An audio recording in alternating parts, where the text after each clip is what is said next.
I'm SinDragonLord, and this is week 4 Global Pokemon Society Draft League. So, last week we took a pretty tough loss, but it's against one of the better structured teams of the format, or of the league rather. Can't really be too upset if that's the only team that takes us this season. I guess I can't be too upset about it. This week we got the Passo Eelektross. So I kind of went back and forth a lot on, what to bring, what sets to run, threads and whatnot. Initially I had Annihilate, Tauros, Weavile, Metachamp, Float, Slacking, and Grafai. I decided at the last second because I realized that he's got 2 fairy types on his team. And well, having most of my team weak to fairy was not great. Grafai resists, it's pretty frail, so I decided to swap Weavile in for Reverum. And there's some fun things you can do with Reverum too. So I mean,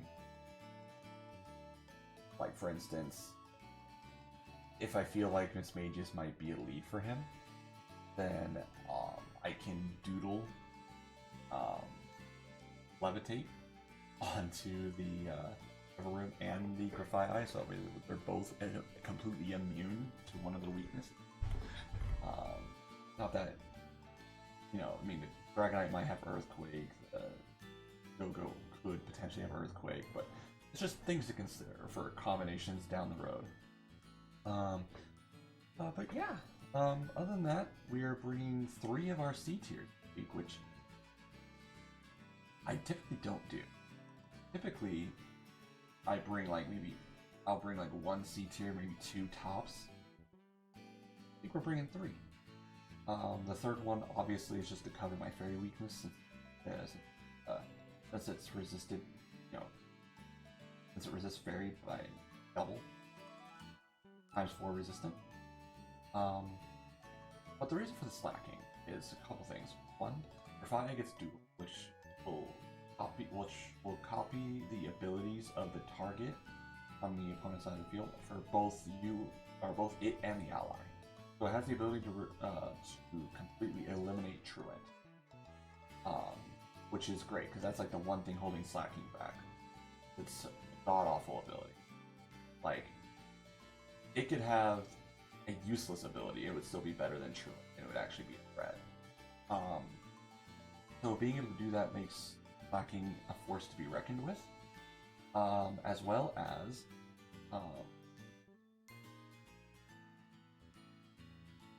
I lost my train of thought there. As well as another potential combination being Metachamp. Metachamp has the ability Skill Swap, and Metachamp's ability is Pure Power. So not only could we potentially erase Truant, but we could also give it probably the most busted ability it could have outside of like Guts. But so anyway, we're looking at Dragonite, Sylveon, Magnezone, Tinkaton, Mismagius, Mabalstiff, Veluza, Go-Go, and Fletchinder. So as you can see on the right hand side, this is what I'm expecting him to bring. As far as his C tier, and I feel like the Fletchinder provides him the most utility, having the priority Tailwind to boost the speed tiers, things like that. Then, yeah, of course, the entire left side. I don't think Go-Go, Veluza, or Mabalstiff actually do anything. I don't think he'll bring Mabalstiff just because the threat of Annihilate getting it a Defiant boost isn't worth it. Unless, of course, he wants to do like Stakeout Mabalstiff, which could potentially be a thing. But we'll just have to see. If we don't see Intimidate, it could also be Guard Dog too, which is basically its version of Defiant, which means I'd have to be sort of careful with Tauros. Parting Shot wouldn't actually affect Mabalstiff. It's immune to Prankster. So on the second note, maybe he brings Mabalstiff, but just brings Guard Dog or Stakeout. Either of which would be fine. Because I do have a tendency to like this, whether it be Parting Shot or swapping Intimidates, things like that. So who knows? Maybe I'm wrong. Maybe he swaps one of his B tiers with a Mabalstiff, but I really see it, but we'll see. Anyway, so as you can see on the left-hand side, that's the team we're bringing. But what sets? Ultra Ego. We don't really need to go too much into that. We can talk about the EV spread, I suppose. I mean, it's pretty standard EV spread. Yeah, no need to really go too much into that. Torkoal, standard defensive set. It is what it is. Rafiki's set changed a little bit. So obviously, because of the fact that we are bringing slacking, we are bringing Doodle as well. So we have Doodle, Encore, Parting Shot, and Scary Face. So, and I mean, obviously, Scary Face is for speed control. We're obviously combating Tailwind, so that could be a little tricky. But the reason, also the other reason for Scary Face, let's just go ahead and talk about slacking right now. So, I was going over the slacking spreads, and initially I was just going Jolly with max speed and power. But then I realized a couple of things. One, if he does bring Tailwind support, outside of Scary Face, I'm not really outspeeding it. Because his speed tiers are such to where everything will outspeed slacking after our turn. So, I opted to completely eliminate all speed investment and go with a Adamant Nature with a lot of bulk vest and fire. Just on the off chance that the MISPLAY is on Will-O-Wisp for whatever reason, we can keep that from happening. But the other reason for the for the lack of investment in speed this week is because if they're not on Tailwind, I can Scary Face any faster threat, barring Vostok, and Slacking is going to be faster. But on top of that, the other reason for it is we are obviously running skill swap on Metachamp, which means that in order to make the most use out of slacking, skill swap has to go first, which means that we have to be slower than Metachamp. So with our sets that we have currently, we obviously will be slower by a considerable amount. Now, could I potentially take some bulk out and put it into speed? Sure. Do I think it's necessary? No. Do I think that the bulk will probably go further in the long run? Absolutely. So yeah, that's the reason for the Rafiki. And then the Metachamp, obviously standard Metachamp set with Fake Out, Close Combat. I opted to not go Zen Headbutt this week just because it doesn't really hit anything that hard. So I opted to go Bullet Punch with Terra Steel. That way I can get rid of the fairy weakness and I can hit the fairies on the pretty hard, and then just Close Combat just for the, just for that power. And the other cool thing about skill swap is I can skill swap Truant onto something else if I want to. Now, one thing I do have to check before the battle begins is I have to check, because once I skill swap Truant, will I still have a turn to attack before Truant activates, or will Truant activate because I attack last turn? That's something I have to check before the battle begins, but potentially having the option to skill swap Truant onto something else, basically forcing a switch, not terrible. And then of course we got Rev of Room, my little Chevy. I wanted to have Filter on it this week, but I didn't have the resources to do it in time.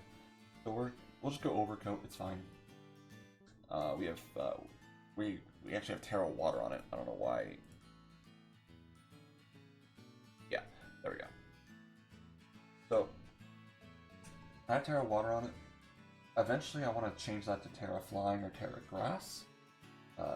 That way we can turn our ×4 weakness into a resistance or an immunity. But yeah, Wave Clear Amulet. No reducing my speed, no reducing my attack, and also could potentially put Pure Power on Reveroom, which means that after a Shift Gear, we're going to be outspeeding everything and hitting everything hard. The only problem is, obviously, we don't have any red moves, but that's okay. We will figure it out.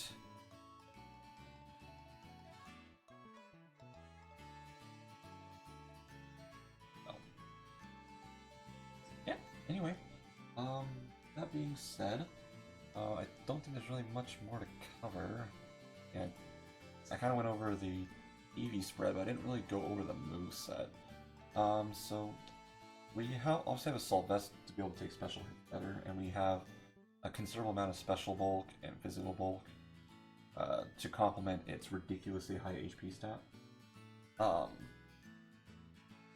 And we have Stomping Tantrum, we have Rock Slide, we have Drain Punch. Those things hit almost everything on the team for either solid, neutral, or super effective damage. And then Terra Blast I like because without Terrestrialization, I get stab on Terra Blast. With Terrestrialization, obviously I still get stab on it. So whether I Terra or not, it's just a solid stab move. Which makes normal types probably the most flexible users of Terra Blast, because whether they Terra or not, they're getting stab on it. So, yeah, that's it for that. Let's just go ahead and get into the battle portion of the video. Bam. Battle portion of this video. This is SinDragonLord. Actually, this is a post-battle narration. This isn't live. So what happened was, my audio was completely out of sync. My narration was fine. It was on point. However, my game audio was like 45 seconds out of sync. It was actually ridiculous. It was hard to ignore. Like a Pokemon would terrestrialize, and the terrestrialization terrestrialization sounds would not occur until like all the Pokemon had used their moves that turn. So it was like undeniable, and it was bugging the crap out of me. So I just decided to narrate over it instead. So there will be battle music. It is Prepare for War by Alexander Nakarada. I will leave a link to his stuff in the description. Please feel free to check him out. He actually makes some really good stuff. And I like Nordic music, so there's that. Okay, so going into this game, there is a huge issue. I think that Medicham and Slacking is a good lead, because you have Fake Out Pressure, you have Skill Swap to make Slacking basically a nuke. But there is a problem. And that problem is that the lead of Mismagius and Dragonite invalidate that lead. Choice Band Terra Normal Extreme Speed one-shots Medicham, and even if that wasn't the case, Mismagius is faster and can one-shot it with Shadow Ball. I can't fake out either of them, because one of them is completely immune to fake out, and the other one has Inner Focus, which means it can't be flinched. I did not realize that this was an issue, right? Because I was just thinking, this is such a great strategy. Slacking's going to put in so much work against this team. So, yeah. So I'm feeling pretty confident about it. But here's the thing. I didn't realize how big of an issue that lead was until I'd finished making my selection. In which case I was basically like, well, if he leads Mismagius Dragonite, it's a skill issue. Which is why I'm laughing right there. I just made the comment. So yeah, what are the odds that my opponent leads Mismagius Dragonite to counter the Medicham Slaking lead? What do you think? Is it 100%? Well, you'd be correct. It is 100% gonna be the Dragonite Mismagius lead, of course. So now I'm just like, well, I'm already off to a terrible start momentum-wise. So I'm trying to figure out how to make the best of a terrible situation. So I know I can attack this turn, but I know that Medicham's not surviving a Choice Band Terra Normal Extreme Speed.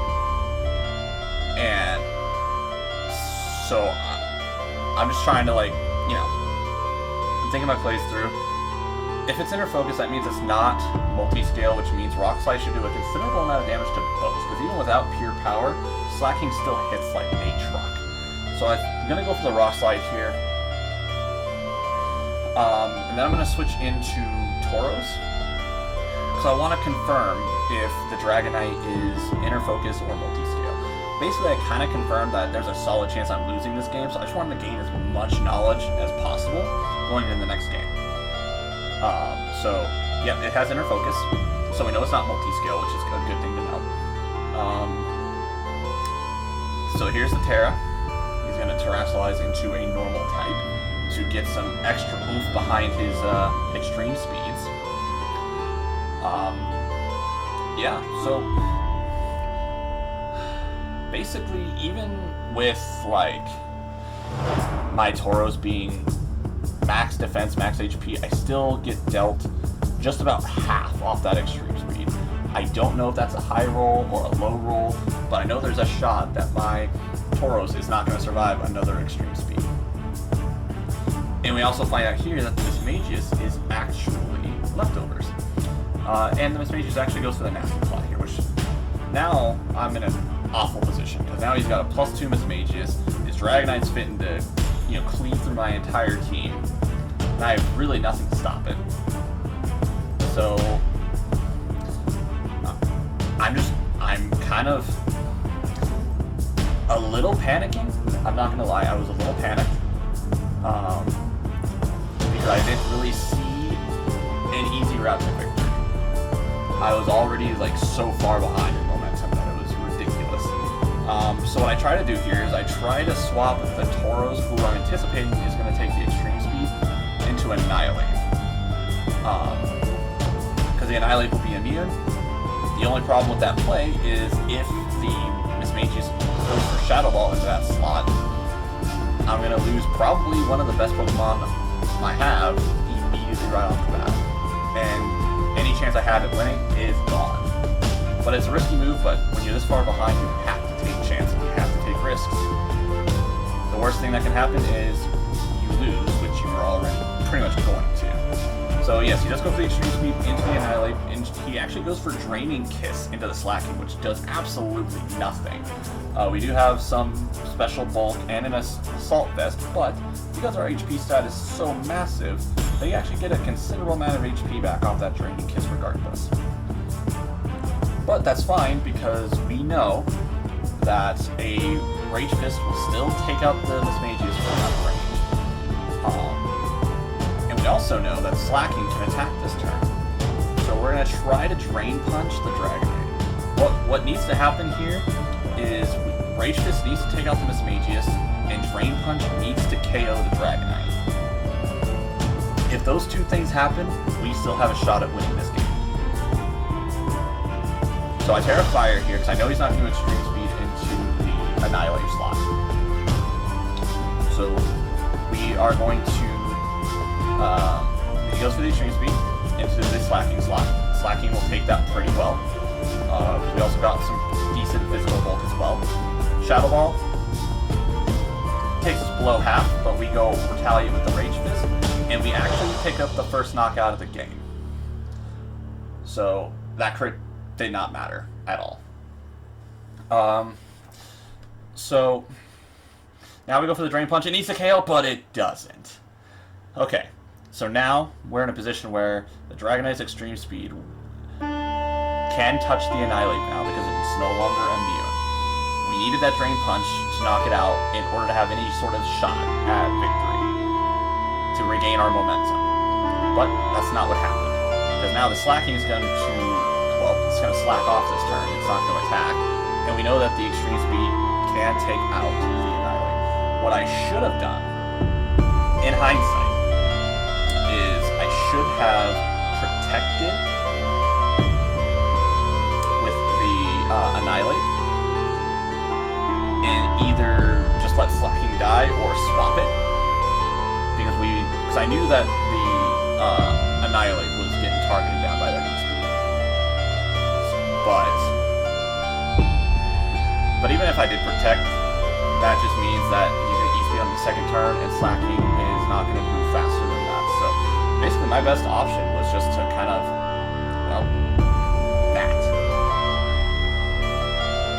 now, well, if I would have protected, there's a chance that I could have gotten a safe switch in and possibly, like if I had swapped into, well, if I swapped into Metacham there, it would have died to a Hyper Voice. So yeah, no, there was really nothing I could have, there was obviously nothing I could have done. But we did learn that the Sylveon has the Throat Spray, which is pretty typical for, you know, Hyper Voice spam on the Sylveon. Okay. Now, I have not counted this. I don't know if it would have mattered. But my thought process was, I know this thing's not going to flinch because of Inner Focus, so I need Fake Out to kill, but I don't think it does. So let's just go with the Bullet Punch. But then I realized Extreme Speed has a higher priority, so that didn't even matter. I sort of let that slip my mind. So yeah, Limit Breaker goes down for no reason. I should have just faked out. If nothing, it would have dealt more damage. I go for the Terra Blast, and it does pitiful damage. And I don't know if that crit mattered at all, but the Hyper Voice will take off the tracking, which means we're down to just Wolves. And we've seen that Sylveon has got some physical bulk investment.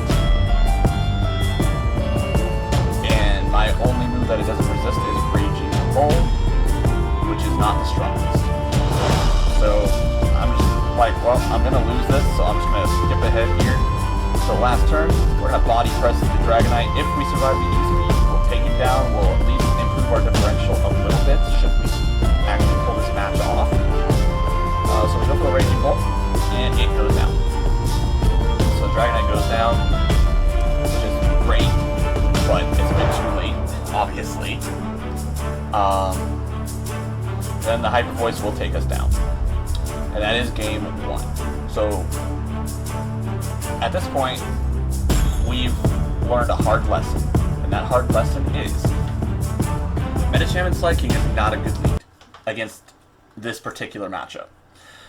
So obviously, we're not doing that again. So I was feeling a little demoralized here. You can almost see it in my face. I was feeling a little demoralized, like Jesus Christ. Like my whole game plan just kind of fell in on itself. And now I have to think of something from scratch on the fly. So now, my game plan for game 2 has to be drastically different. We know that the Mismagius Dragonite lead is likely because it did so well for him in the last game. So with that knowledge, I decided I'm going to actually lead with the Annihilate and with the Grafaiai. My thought process behind this is Grafaiai has, or I taught it Scary Face, and the reason I taught it Scary Face is because I didn't want to bring Weavile to this match because, well, it's frail, and we have Extreme Speed D-Knight, we have Sylveon with Hyper Voice, Tinkaton, we have Magnezone, and I thought he was going to bring Fletchinder, but he actually ended up bringing Mobostif, so that actually would have made that worse. Actually, no, it would have been about the same. So Weavile was just not good going into this match, which meant I had no speed control. And I felt like speed control was going to be super important, so I slapped on Scary Face onto the Grafaiai. So the thought process was, well, the Mismagius last game set up a nasty plot to increase its damage output. So why don't I take advantage of that?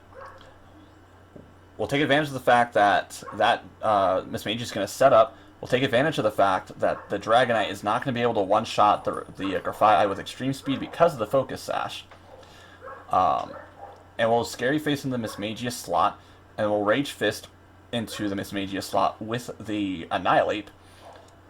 And then, if they do set up a nasty plot, that not only does that mean that I almost knocked them out, but that also means that that boost that they got will be completely invalidated by the fact that Mismagius will be the slowest thing on the field and won't get a chance to attack and use that boost. So that seemed like a really good, solid way to swing the momentum in my favor turn 1, which, as you guys saw, turn 1 in this matchup is going to be crucial. So, let's see if it works.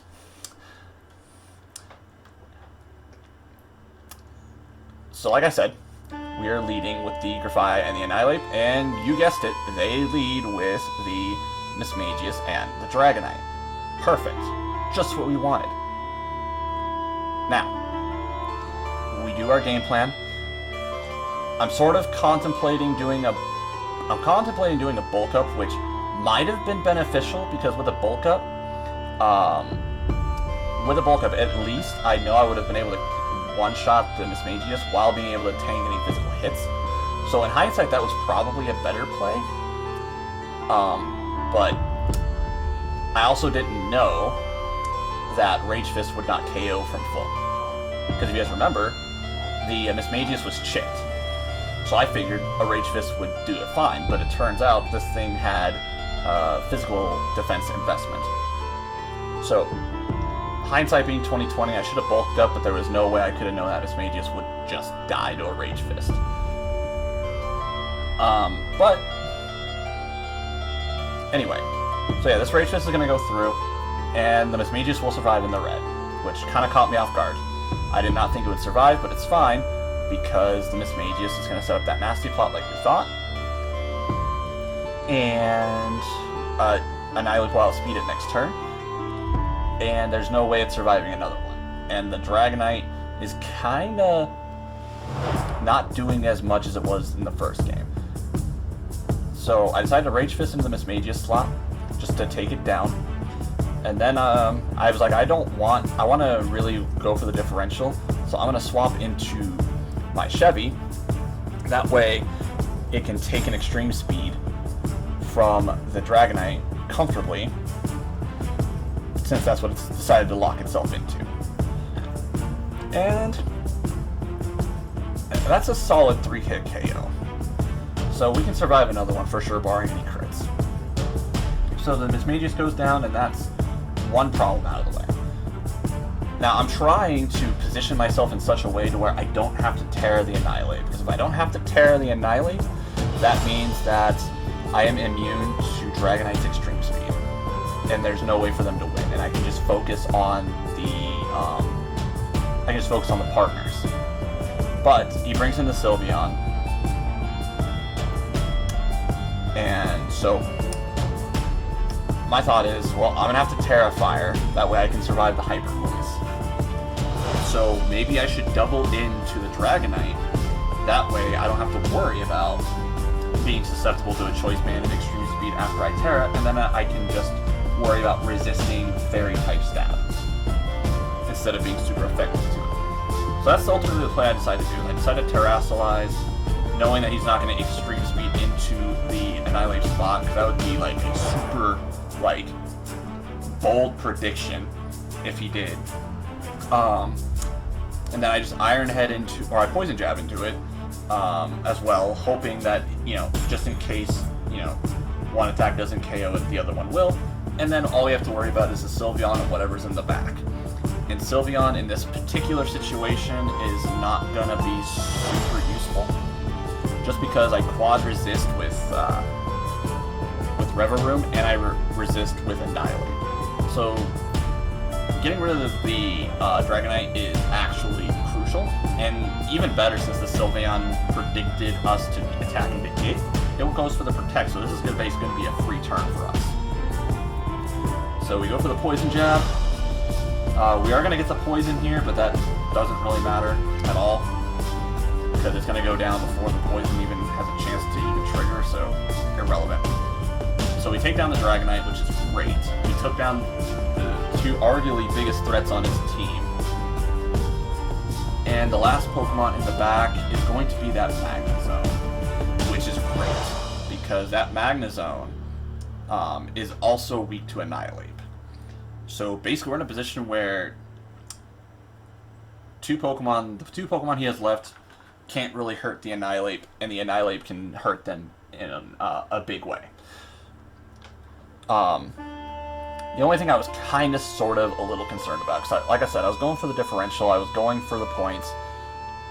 That way, even if I did lose Game 3, I could at least try to lose as little points as possible, if anything at all. That way I can stay at least neutral. So we go for the Drain Punch into the Magna Zone. And we actually learn, because I wanted to know if the Magna Zone was sturdy or Magnet Pull. So I try to switch out the Reverum to see if it's Magnet Pull. Because if it tells us I can't switch, then it's Magnet Pull. And it does confirm that it's Magnet Pull, so that means it's not gonna.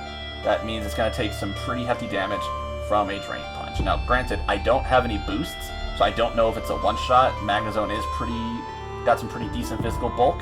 It does not. So, but regardless, it's still gonna do a good chunk, and Thunderbolt is not gonna. Well, it does about half, a little over half. But what that just did is it just gave Rage Fist even more power, which is what we're gonna need. Well, I mean, we don't necessarily need it because they're already so low anyway. But also the fact that you guys just, I just kind of grazed over it, was the fact that the Sylveon got flinched by the previous Iron Head, which was huge, because that meant that the Reverum got to stay on the field. So the Reverum takes down the Sylveon with the Iron Head, and Ultra Ego takes down the Magna Zone with the Drain Punch, and that will be the game. So we had a clean 4-0 in game 2, and now we're feeling a little better. We kind of got our mojo back from our massive oversight in game 1. So now, going into game 3, I wasn't sure what he was going to do, because after we just 4-0'd him in game 2, I was convinced he was going to want to switch up his strat to maybe better deal with the Grafai Annihilate lead. I still felt like leading Annihilate was correct, but I wanted to change it up a little bit, just in case he decided to change it up, because this is a crucial game 3. No more mistakes can be made. So ultimately what I end up deciding to do is I'm going to lead Annihilate and Reverum. My theory behind this was I could set up a shift gear, and that I'd be able to outspeed and one-shot all or any of Dragonite's teammates, leaving just leaving the Annihilate to take care of the Dragonite. Which, if it locks itself into E-speed, as long as I don't need to Terra Fire, as I mentioned, it can't touch us. So that was the game plan. Will it actually pan out, though, is the question. Because he could still lead the Mismagius and the Dragonite. And if he does, there are definitely some things that could change. Because now I don't have Scary Face immediately on the field to threaten out the Mismagius. But now that I know that it could survive a neutral Rage Fist, having that speed drop into a bulk up could potentially be beneficial. That way we can tank E-speeds better, on top of being able to not take super effective damage from the Shadow Ball.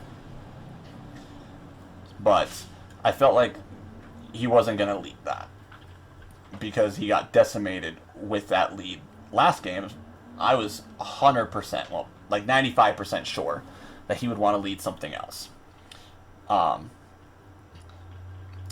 anyway, while we're waiting for the battle to start, I would just like to do a little self-advertisement. If you guys enjoy this kind of content, Global Pokemon Society, Radical Red Nuzlocke, Mario Kart, Yu-Gi-Oh!, please feel free to follow my Twitch at twitch.tv/SinDragonLord. I stream semi-regularly, and I would love to see you guys in chat, so please feel free to do so. The link will also be in the description as well. So anyway, like I was saying, he ends up leading the Dragonite and Mismagius, which I was not expecting. I was expecting a slightly different lead. But I figured, you know what? It's fine. I can still do the same play, but I'll just protect the Annihilate. That way I can spare any potential Shadow Balls. This could go horribly wrong if they decide to just go ahead and set up a nasty plot in my face. I don't think they will, but it could happen since I don't have the threat of Scary Face immediately present.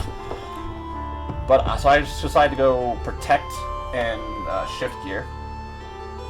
Now, I said it in my original narration, that I wanted to have filter Reverum because I felt like it was going to be better than Overcoat, but I couldn't get it in time.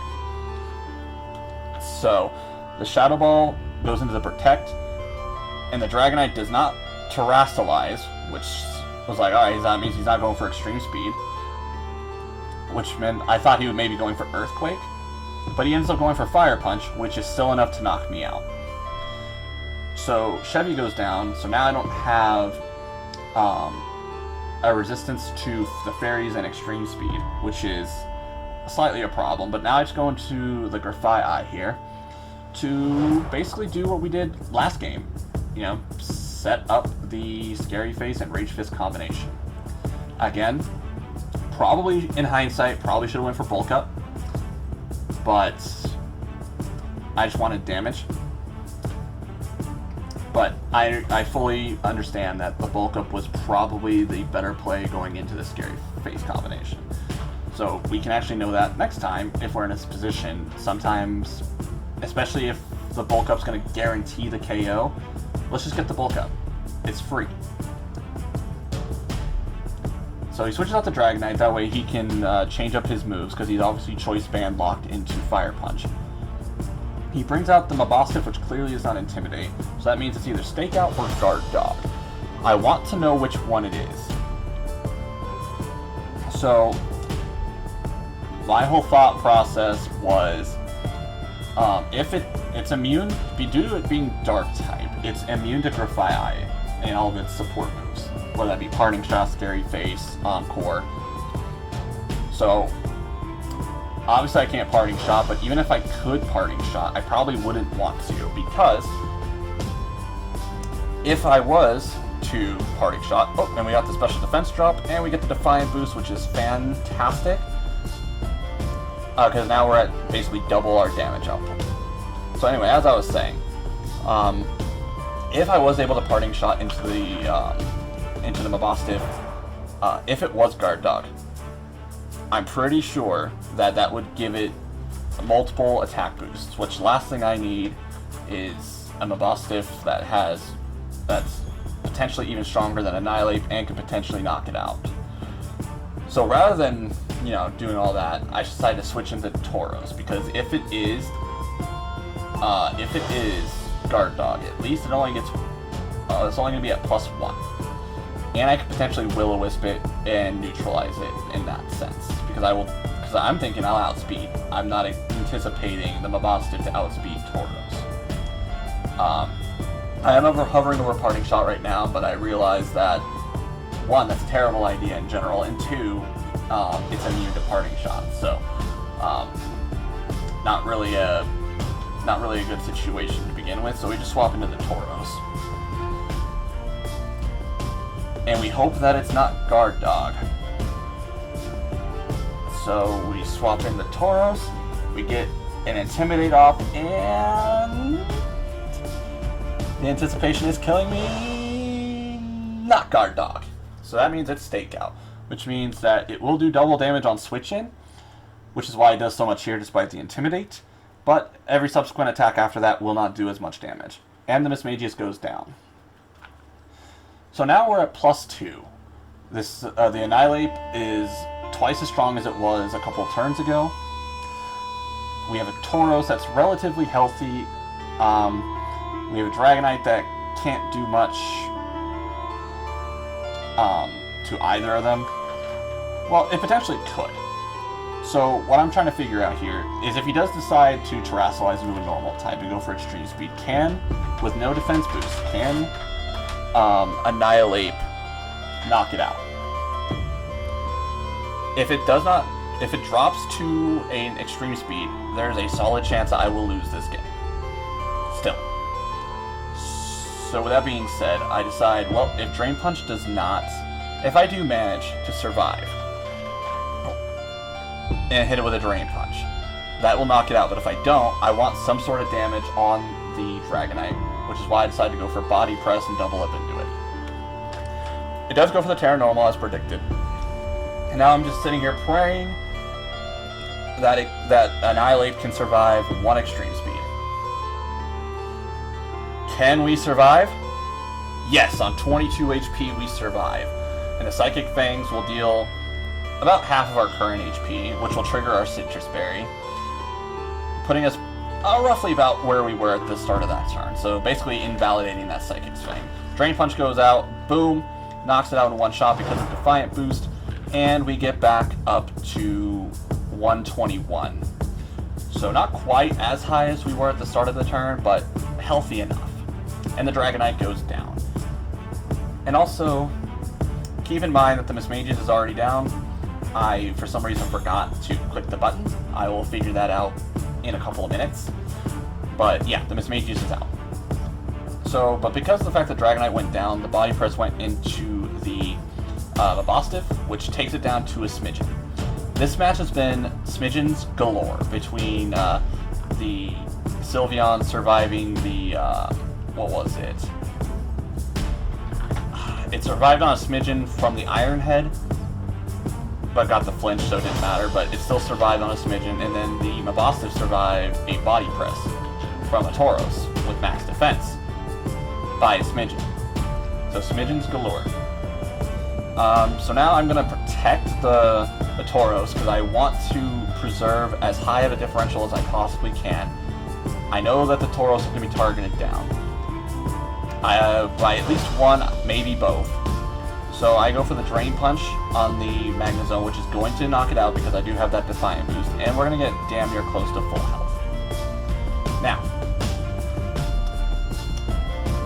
there is a guaranteed way that I can secure my 3-0 on this man. And that is to swap out the Tauros and go into Grafaiai, which still has its Focus Sash intact.